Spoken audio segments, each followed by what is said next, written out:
Welcome all. This is going to be our first lecture. This is more or less a review lecture or a foundation lecture, just to begin by kind of sharing some ideas about drawing, talking about the way that drawing can be used to think about painting, and maybe some different modalities of drawing as well, so that depending on what your background is or your comfort level, you might be able to kind of become sympathetic to one style or one way of thinking. So just as an introduction, just to familiarize you all with what it is that I'm using, this is Photoshop, and excuse me, I'm sure a lot of you already know this and this is obvious, but just in case, I'm going to be using this forum, or I should say this medium, to share ideas. And kind of this will be like the lecture component where you can see me drawing a little bit more clearly on the screen. It's a little cleaner and there's not a hand in your field of vision, which will be more like the painting demos, which require that my hand kind of gets in the way of the camera at times. So this will be one way of approaching our sharing of materials via this online platform. And so what we're going to talk about today, like I mentioned, is just, or week 1 or 2, how we can use drawing. I think a lot of people will think of drawing and painting as two separate disciplines, right? As things that maybe, I mean, of course, at Northridge, they're separate areas. So what is their overlap? A lot of you probably know how to draw or have a background in drawing. Maybe some of you don't, and some of you, just like me, grew up practicing drawing and just kind of intuitively figured it out without a lot of instruction. And all of those things are fine. But what we want to try to hone in on these early weeks prior to everybody kind of having their supplies at the ready is what kind of things we can pull from that background or that foundation, which will help us understand painting and the way that we kind of work with paint, whether it's composition or designing shapes or thinking about form. So in the way that I practice drawing, and so this will be a lot of kind of notational information to begin with, is that there's really two different styles of drawing. There's a style of drawing that's called analytical. And this is more kind of an easy way to summarize this, I guess, would be this is drawing what you know. So this would be kind of principles of perspective, right? Like understanding geometries, perspective, how to break things down into simple forms and simple shapes so that you can understand and analyze what's in front of you. And the other side of that is that drawing also has a more observational emphasis, just like painting can have, where, and I'll demonstrate both of these so that you have an ability to compare them. Observational is more, can you copy down what it is that you see, right? So that would be, let's just say copy. And this isn't to say that it's bad. I don't mean copy or to copy as something that's a denigrating term. It's not any worse or better than drawing perspective-based information. But what I've found is that I often need both of these to be successful in creating, drawings and or paintings. So I'm going to offer both just as a way of kind of describing the ways that they might benefit you, and then the ways that they might specifically benefit our understanding of painting. But we are going to keep this today just purely line. We're talking, kind of thinking more about drawing as the scaffolding, drawing as the skeleton to the image that we would later paint. We're arranging that image, we're kind of breaking it down, we're trying to understand the ways that forms behave or that light is developing and kind of coming through in the image before we would then cover it with paint, which is something that we eventually have to do, and it does get upsetting at a certain point. So let's take the first part, the analytical part. And in analytical drawing, there's a lot of popular classes today that give lessons in what is referred to as dynamic sketching. Some of these classes are sometimes referred to as form language. And what these classes do is break all of the visual information that we have in the world into basic primitives. And these primitives are in the example image that you see as far as the still life information goes. But your basic primitives are essentially 5 key volumes. So those volumes would be a box, so something like this. And I'm just kind of giving some loose sketches here. A sphere, and I said sphere and not circle because I am trying to imagine or think of this as something that has a sculptural quality or dimension to it. A cylinder,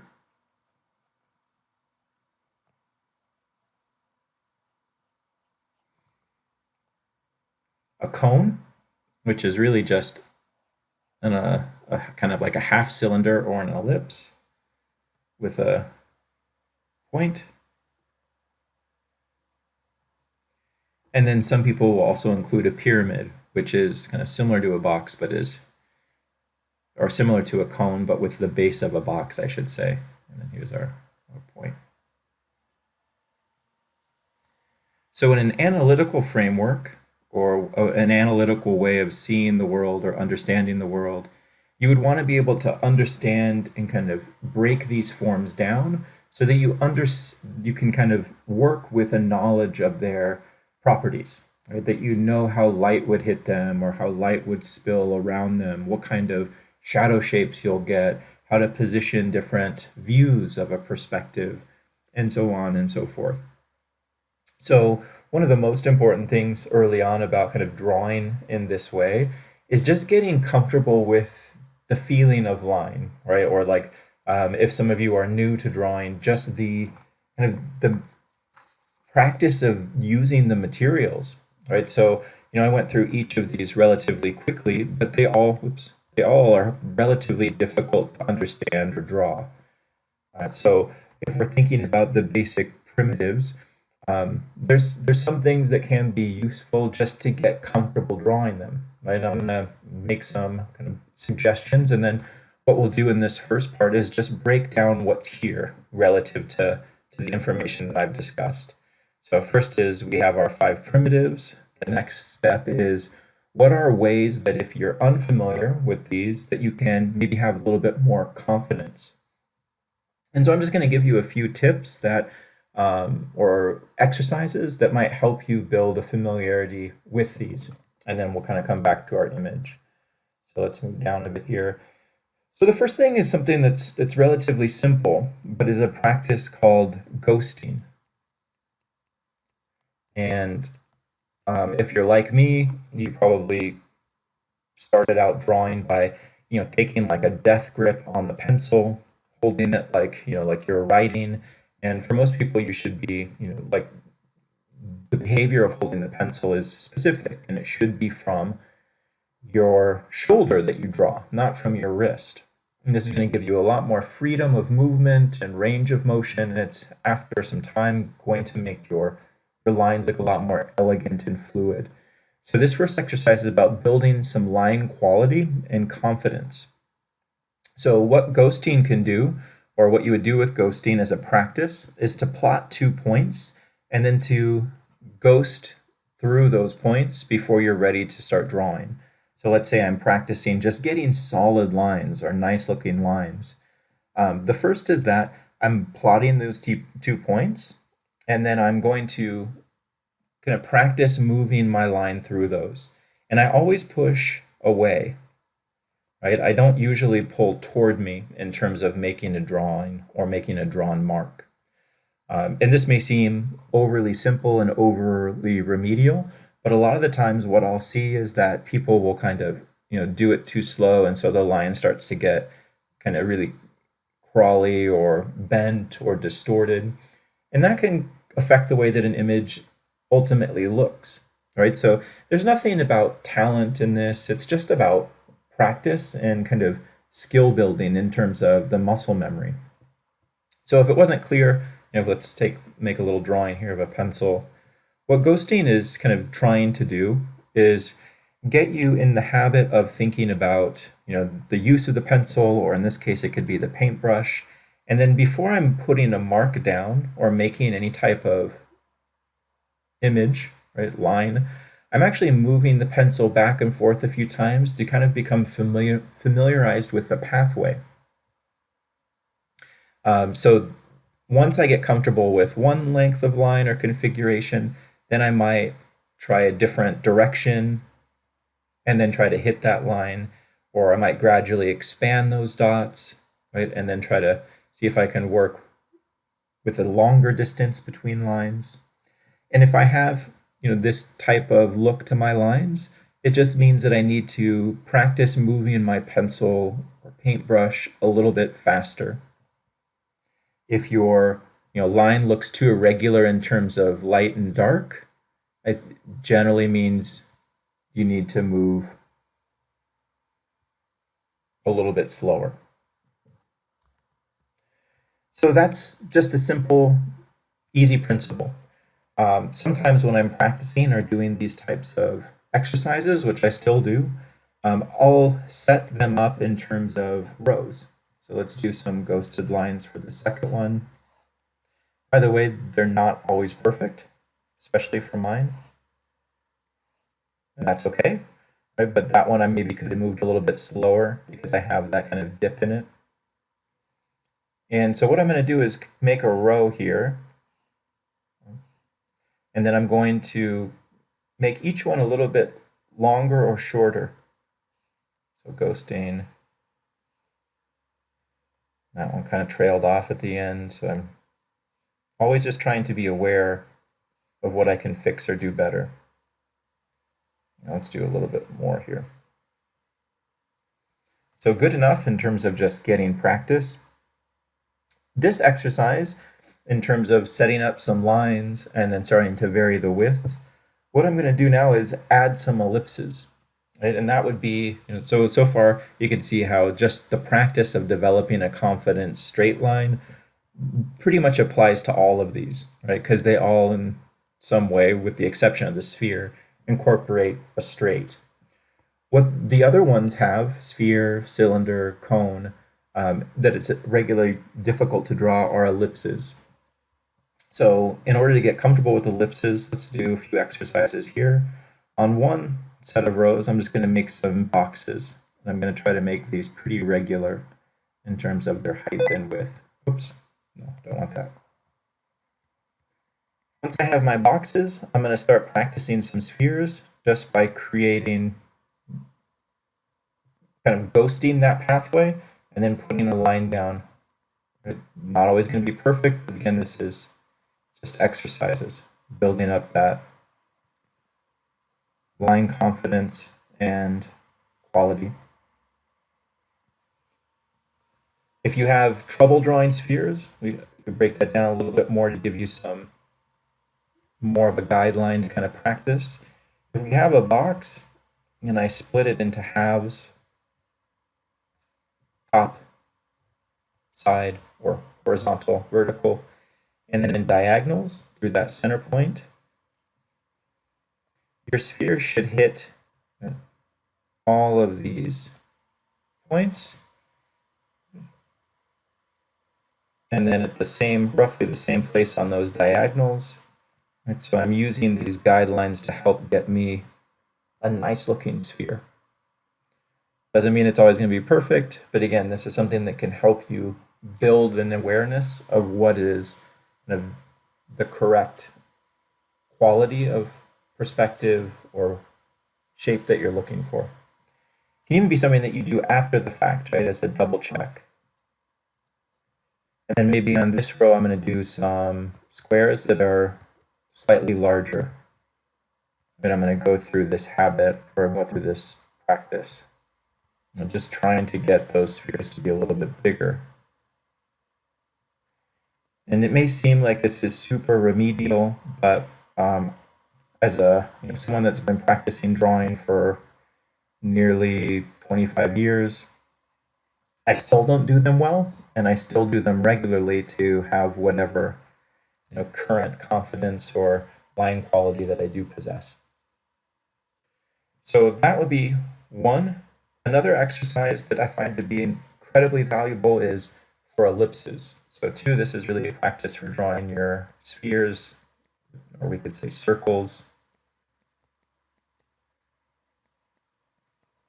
and ellipses. So for ellipses, what I'm going to be doing is creating between the top and the bottom here a diagonal, and then creating an ellipse relative to it. Once I have one, I'm ghosting this, right? So I'm trying to start it with my hand or shoulder, kind of tracing that pathway, and then I'm trying to put pressure on the pencil to just finalize it. And I just go through and fill up. I have sketchbooks that are just filled with exercises like this.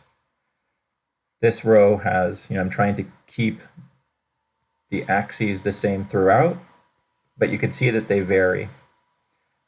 Right, the goal in this would be for these axes, right, which is just the widest point of the ellipse, the two widest points drawn together, to have a consistent parallel when I double check them. And an ellipse is just this, but in perspective, right? So if I were to take this box and foreshorten it, that's all that the ellipse is, right? It's just kind of a squashed circle, or a circle turning in space. So if we wanted to find an ellipse based on the turn of this, or I could try to do this helpful thing to kind of plot some of these points, and then that could give me the ellipse. So all that I've done in the example above is I've just angled it a bit. And then we could try different angles, right? So maybe I could do one that goes this way, but maybe I'm also going to try to keep these much thinner than the ones above, right? And then fill up this row.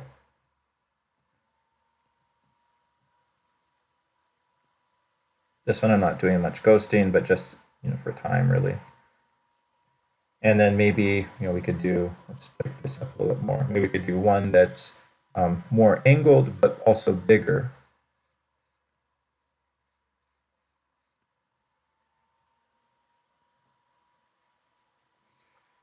So an invaluable exercise if you want to get comfortable with some of the mechanics, or think of these as like the grammar.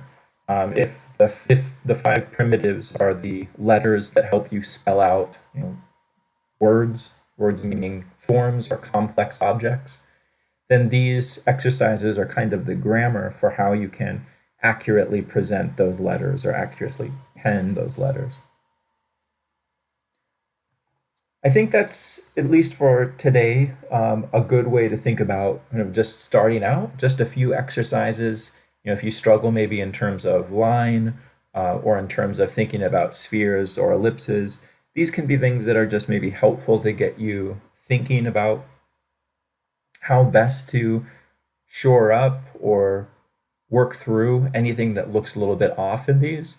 But let's go through an example now of breaking down the image that I put above for a way that would view this within an analytical lens, right? So I want to look at the image and just appreciate it for these analytical properties. And let's get rid of some of this information just so it doesn't get in the way. Okay. So on this one, these are the steps that I would take to understand the still life in an analytical sense. The first, and this is going to apply to both drawing approaches, analytical or observationals, you can't not begin, or you cannot begin, I don't know why I needed to make that a double negative, without a frame. So step one in your drawings from this point forward, or your paintings from this day forward, is you have to have a frame, especially in painting, right? It doesn't have the same forgiveness in terms of just leaving it sketchy like a drawing or like a sketch or a study. You always need a frame, and if you don't have one literally made, people just assume it's the border of the canvas or whatever you're painting on. So I always start with the frame. And sometimes it's helpful for me. We're going to have more compositional lectures later. I like to just divide it up so I can have a sense of where the horizontal and the vertical split. It just helps me to kind of build, in this case, the frame into these 4 quadrants for organizing and placing things. And that's it. So next is we're going to incorporate a little bit of that observational information. So in terms of just getting a big idea of where things sit, the second thing I'll do in a drawing is develop an envelope.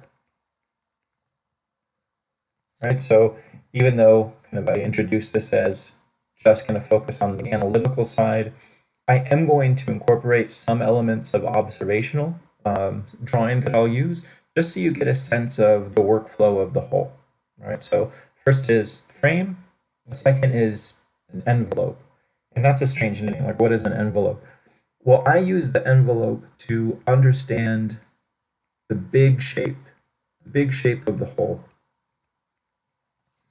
Right, so I think a lot of people, or a mistake some people can make in terms of painting or drawing, is they get too comfortable too quickly looking at individual parts, and they don't think about where everything goes.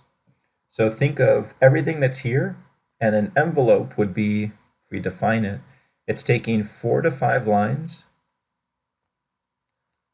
around the outermost points of the objects in your frame. So in this example would be just using all straights. And so think about how the ghosting applies to this. That first exercise, these are the outermost points.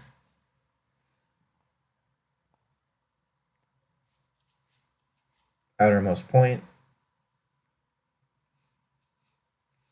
Outermost point. And there. So this is what I'll do with that, and I'm just going to try to make a direct translation here so it'll make a little bit more sense. But if we can just abstract this shape, or if we can just consider this shape isolated, now when I want to translate that shape to, oops, wrong thing, got the wrong thing there. My painting, or my larger drawing, I know how to summarize the whole. Right, so if I want to consider the placement of these objects, I could, in my drawing, what I would be doing is making this in the frame so that I know exactly where I want the whole of this object or this configuration of objects to sit. And by the way, this doesn't mean that I have to put it exactly where it is. One thing I don't particularly like about this reference is it's all symmetrical, and that's something I usually avoid. But for now, let's just keep it as is. And I have a good idea of how to maintain that symmetry because I have my central division. So that's going to be here. Probably could shrink it a little bit. And I know that since you're probably all not drawing in Photoshop, that what you would be doing at home is you would just have to be drawing that same shape. You would see it based on what you're observing. And then the way you would translate it to your frame or to your picture would look like this. This gives you that early ability to design and place where your objects are going and hopefully maintain a proportion or a proportional relationship between them all. So let's qualify this. This is an observational technique. Third, in this kind of process that we're looking at here, what I'm attempting to do next is to integrate another element of observational drawing or studies called plumb lines. And plumb lines are a way that I help break up the envelope and start to work towards that analytical ability to kind of understand the forms and place them. So plumb lines, to define these, it's a series of horizontal and vertical lines that break up the envelope into basically a thing like plumbing, right? It's just like horizontal and vertical lines that help you place where things go. And you can start this anywhere, right? So let's say that I'm going to start down here at the ellipse, right, of this cylinder in front.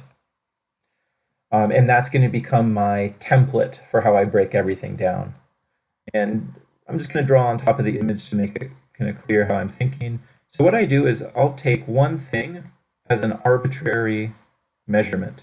And so I'm just going to use horizontals and verticals to find that.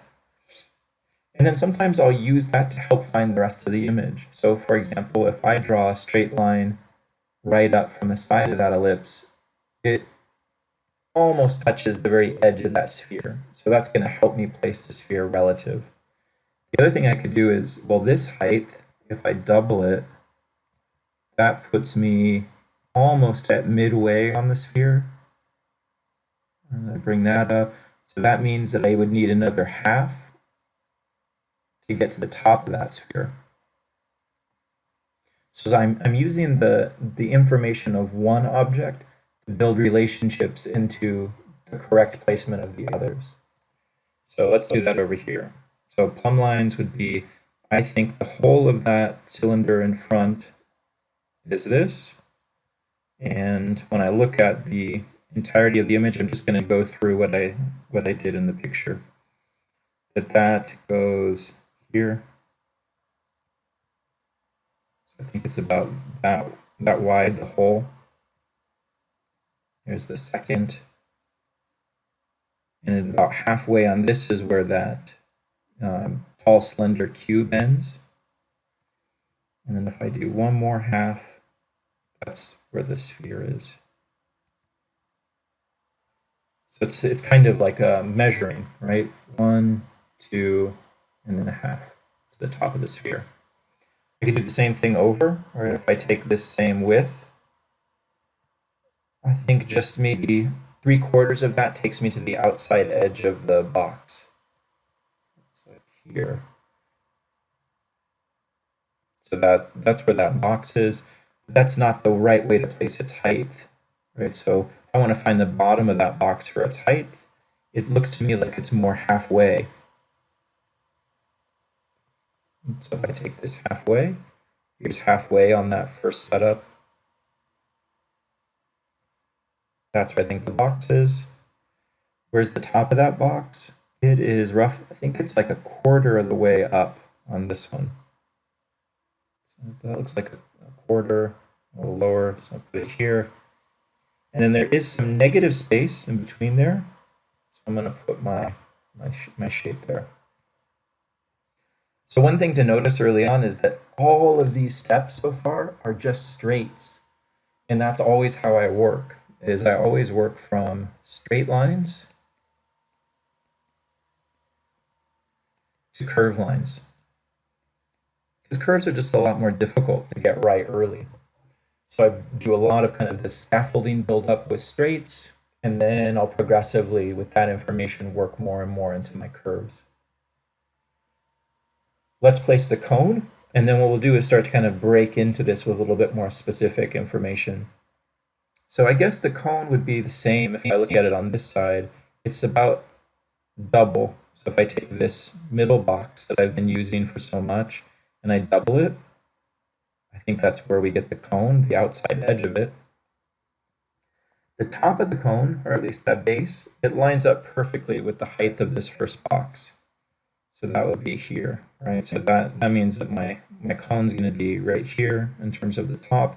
Bottom's a little bit higher though, and that looks like it would line up with 1/4 of the way up. So if I break this into 4, that's going to be where the cone is. And let me just turn down the envelope so that it doesn't get too overwhelming. In terms of the painting or drawing, if I were doing this and not having it be a demonstration, drawing for myself, I would just have each stage, I would do it really light. If it's a drawing medium like pencil or pen, I would do it with very little pressure. If it's painting, I would use a lot more thinner. And if it's oil, that would mean turpenoid or turpentine. If it's acrylic, that would mean more water. But this drawing process is how I draw for painting every single time, right? Every time that I'm really sitting down to focus on representing what's there in front of me. So what you're practicing now might seem remedial, but it's a structured process that you can use every time that you go in to make a painting. And sometimes even midway through the painting, I'll come back to it as a way to help me understand what I'm seeing. Let's now find kind of the sphere and then this central box. So I'm a little confused how I might find the central box, but if I grid, this again, like let's say this guy does seem to line up pretty well if I were to break it into quarters, half. Right, so maybe we'll say that the way to find that is to break this into quarters. And so that's right here. And relative to my grid, as I've drawn my plumb lines over here, it's halfway in between 2 and 3. So that's where I think this guy is. And this is it's like a 1-point perspective box, but it is ending halfway. So next thing I want to know is where to end it. I've basically found the width there. And that's really what plumb lines are doing, right? Is all you're looking to do is place the width and the height of each object in your setup before you go into kind of giving it more detail, and then the relationship to the other objects. So the width and height of each, and then the relationship. Sometimes you might sit down and make a drawing or a painting, and what you'll discover is that you painted it really well and it looks like it has light, but it's nowhere near the other objects. And that comes as a result of putting too much focus too early on one thing. So having to work through these steps is about forcing you to slow down and make these bigger kind of pictorial considerations before you get into the really sexy or the really fun part, which is, rendering and that kind of thing. So I have my width. Where's the height end? So if I come back to my boxes, that's 1, this is 2. I guess it's just past halfway. So this is my second box. Let's just go with like right here. That looks about right. And so that'd be my halfway point. And then that means that the ball is the rest of this height. It would be from here to here. But it's not the whole width. So I have the height. The width is, it lines up much closer if I plumb that to here. So my ball is in this area. I'm just going to do my width and my height. So it's roughly in here.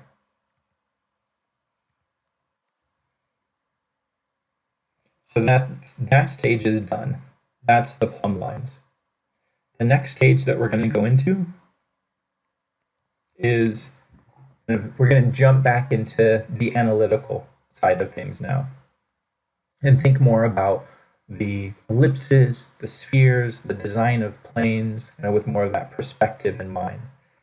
But that doesn't mean that you can't keep breaking areas down into plumb lines. So I'm going to start back in my box. Let's go to a different layer though, so that we can make that. Again, I don't want to overwhelm. So let's turn those plumb lines down. Let's say I'm having a hard time finding this initial ellipse here. And I need a little bit more help in terms of kind of framing it, because I know I struggle with ellipses. I see that the edge of that ellipse lines up with the third. Right, so this line right here.